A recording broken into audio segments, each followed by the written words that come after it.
Zona 2. So, your final question is, what do you think is the biggest challenge facing the youth of today, and how do you think you can help resolve it?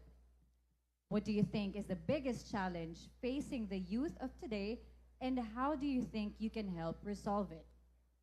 For me, the biggest challenge that the youth is facing today is the online violence and unhealthy social media, because when it is used correctly, it is a great way for us to connect with the world. But if it is used irresponsibly, that will be problematic. And online bashing is one of the main problems that we are facing, we the youth right now, because people tend to easily give mean comments about the person that gives a depressing impact on other people. And I would help them by showing that, by being a role model, that we should respect, and we should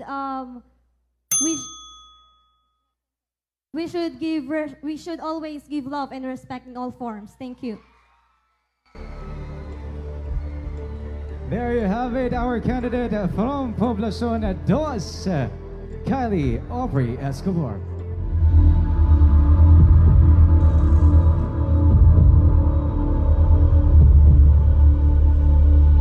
Is from Poblacion 2, Kyle Aubrey Escobar!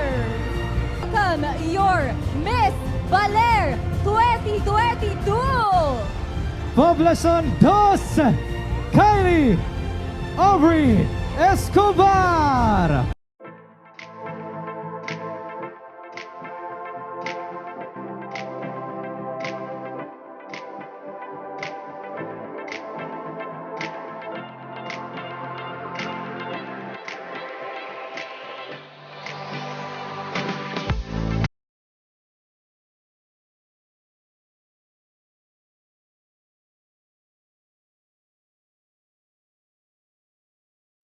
Here for Binibining Baler 2023. Good night!